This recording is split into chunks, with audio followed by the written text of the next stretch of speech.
दीपावली का पर्व है। सभी लोग दीपोत्सव का त्यौहार धूमधाम से मना रहे हैं। इस मौके पर हमारे साथ पंडित ताराचंद शास्त्री हैं, जिनसे हम दीपावली के बारे में जानेंगे। दीपावली क्यों मनाई जाती है, दीपावली मनाने का कारण क्या है और दीपावली को कैसे मनाया जाए, ये सारी बातचीत हम पंडित ताराचंद शास्त्री जी से करेंगे। पंडित ताराचंद शास्त्री जी, आपका हमारे चैनल पे स्वागत है। ये हमारे हिंदुओं में विशेष मुहूर्त होता है, विशेष पर्व होता है। ये त्यौहार 5 दिन तक होता है। दीपावली हमारे भगवान राम ने रावण का दहन करके जब अयोध्या पधारे थे तो अयोध्यावासी पूरे देशवासियों ने धूमधाम से पटाखे छुड़ाए और मिठाइयाँ वितरित की, गाजा बाजा से अंदर भगवान राम को प्रवेश दिलाया। तो वो यादें आज भी हमें उन्हीं के उपलक्ष्य में मनाते हैं। दीपमालिका एक लक्ष्मी पर्व होता है, जो लक्ष्मी हमारे सीता के रूप में थी। सीता जी जब अयोध्या पधारी थी तो लक्ष्मी के रूप में उन्हें मनाया गया। दीपावली धनतेरस से प्रारंभ होती है। आज के दिन 23 तारीख को धनतेरस है, जो सवेरे शुभ बेला में हम दुकान, व्यापार, प्रतिष्ठा सभी चीज़ों का काम, पूजा वगैरह करते हैं। इसके बाद में सायंकाल दीप प्रज्वलित करते हैं।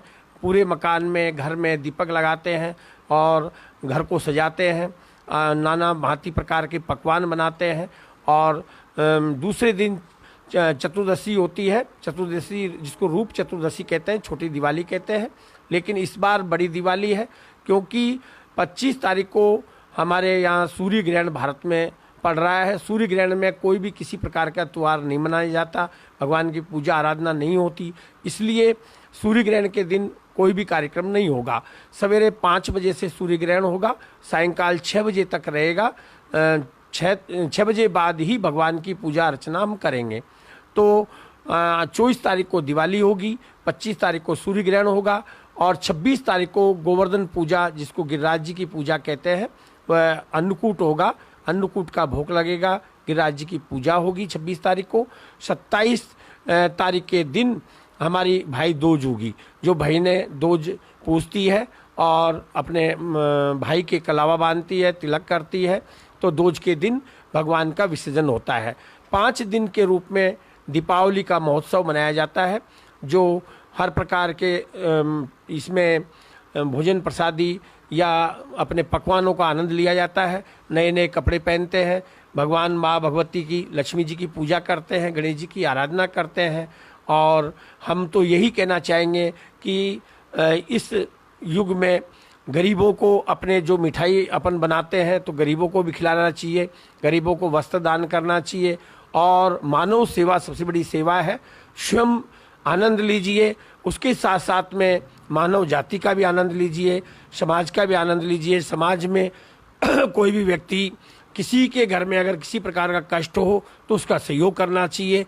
और एक विशेष बात और बताना चाहूँगा कि इस बार हमारे पूर्व में कोरोना काल में मानव जाति पर कहर पड़ा था, इस बार गैया माता पर कहर पड़ रहा है। तो गैया माता की जो भी सेवा कर सके उन्हें इलाज करावें, उनको भोजन प्रसादी करावें, उनका चारा डालें।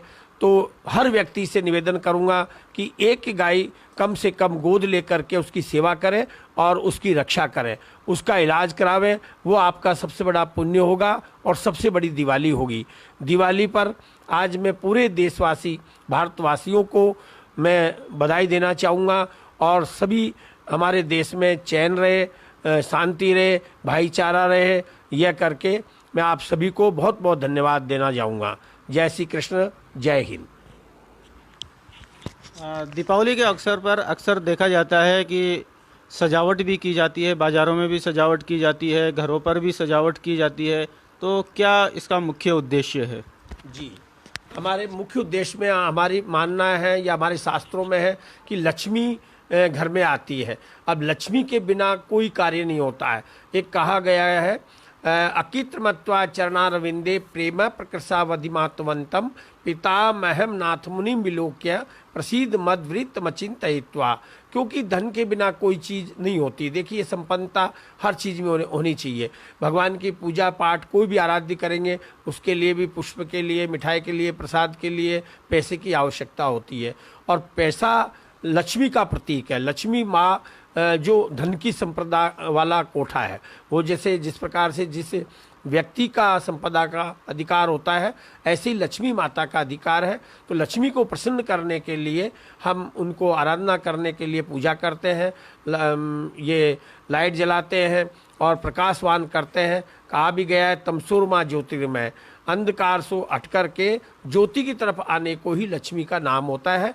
और लक्ष्मी हमारे घर में आवे, सुख समृद्धि करे और हमें संपन्नता प्रदान करे, ताकि हमारी सेवा होगी, समाज की सेवा होगी और जनता की सेवा होगी।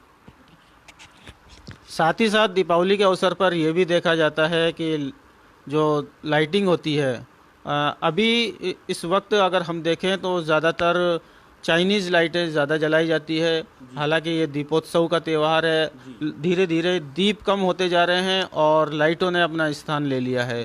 तो ये कहाँ तक सही है और इसकी क्या मान्यता है? ये बहुत गलत कर रहे हैं। चाइनीज़ लाइट कभी भी इस्तेमाल नहीं करना चाहिए। हमारे आज जो भारतीय संस्कृति में जो कुमार जाति के लोग दीपक बनाते थे, वो उनको एक रोजगार मिलता था और हमारे देश की भूमि थी, उससे प्रदूषण नहीं होता है, मिट्टी में मिल जाती है, किसी प्रकार की गंदगी नहीं होती, कचरा नहीं होता। तो दीपक मिट्टी का ही लगाना चाहिए और पूरे घर में, परिवार में दीपक मिट्टी का लगाना ही शुभ होता है। इन जो आज की जो लाइट लगा रहे हैं, चाइनीज़ लाइट लगा रहे हैं, ये गृह क्लेश कराती है, अशांति कराती है, क्योंकि वास्तु के हिसाब से भी इसमें दोष पाया गया है। वास्तु के हिसाब से अगर कोई चाइनीज़ लाइट लगाता है तो लक्ष्मी रुष्ट होती है और उस घर में लक्ष्मी नहीं आती। लक्ष्मी उसी घर में आती है जो दीपक मिट्टी के जला कर के पूजा करते हैं। क्योंकि हमारी एक भारतीय संस्कृति है, पाश्चात्य पद्धति पर भाग रही है, जबकि पाश्चात्य पद्धति से कोई काम नहीं करना चाहिए। हमारी देश के हिसाब से देश की जो चीज़ है उसी को इस्तेमाल करना चाहिए। मैं सभी जनता से निवेदन करूँगा कि मिट्टी के दीपक ही आप प्रयोग में लें और माँ भगवती के, भगवान के, देवी देवताओं के दीपक ही जलावे और चाइनीज़ लाइट का बहिष्कार करें। देश की उत्पादन को ही विशेष बढ़ावा देवे। साथ ही साथ वैसे तो ये दीपावली जो दीपोत्सव का त्यौहार कहलाता है, लेकिन इस पर देखा जाता है कि आतिशबाजी भी काफ़ी होती है और काफ़ी मात्रा में होती है, उससे प्रदूषण भी काफ़ी होता है और ख़ास तौर से कई मरीज़ को भी उनसे दिक्कत होती है, बच्चों को भी परेशानी होती है। और त्यौहार के जैसे दीपोत्सव का त्यौहार होता है, पटाखे वगैरह चलाते हैं, उससे कई लोग जख्मी भी हो जाते हैं। तो ये आतिशबाजी कैसे और कहाँ से आई और क्या तरीका है इस आतिशबाजी को करने का? हाँ जी, ये आपने बहुत अच्छी बात पूछी। आतिशबाजी ये हमारे पुरातत्व चीज़ है और पुराने ज़माने से चलते आए, राजा महाराजाओं के समय से, देवी देवताओं के समय से ये चलती आई है।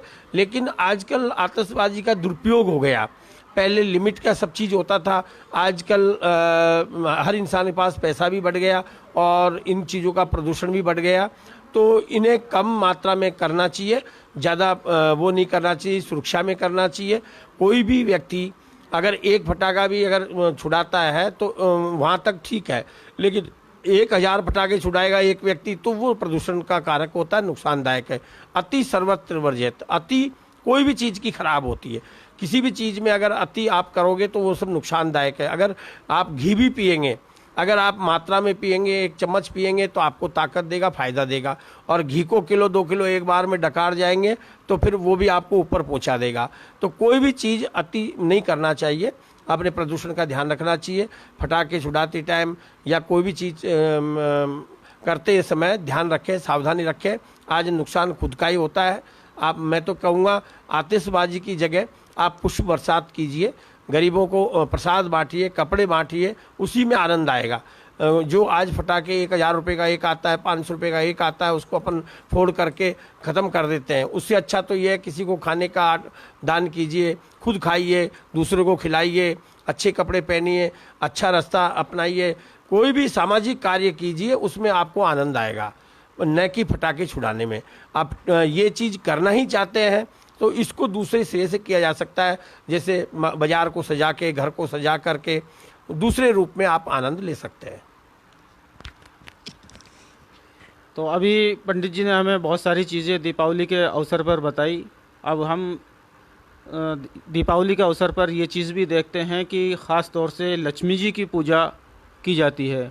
तो लक्ष्मी जी की पूजा का क्या मुहूर्त है और किस तरह लक्ष्मी पूजन करना चाहिए? लक्ष्मी पूजा कल होगी, जो कल 24 तारीख है और सोमवार है।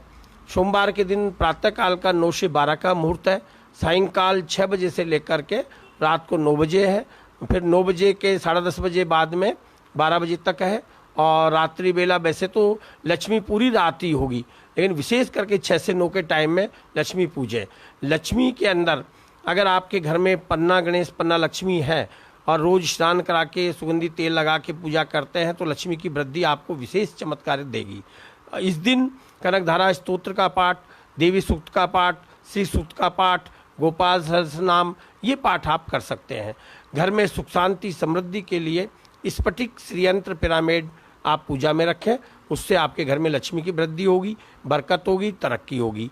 और आप हमेशा धन की वर्षा चाहते हैं, धन की वृद्धि चाहते हैं, तो रुका हुआ धन उससे आता है। घर में पन्ना गणेश और पन्ना लक्ष्मी आप रखें और उसकी आराधना करें। उसकी आराधना से अपने आप घर में आनंद हो जाएंगे, घर में सुख शांति होगी और घर में तरक्की होगी। तो अभी हम बात कर रहे थे पंडित ताराचंद शास्त्री जी से। आगे भी हम किसी और ख़बर के साथ, किसी लाइव के साथ या किसी डिबेट के साथ मिलते रहेंगे। तब तक के लिए बने रहें आप न्यूज़ फर्स्ट राजस्थान के साथ।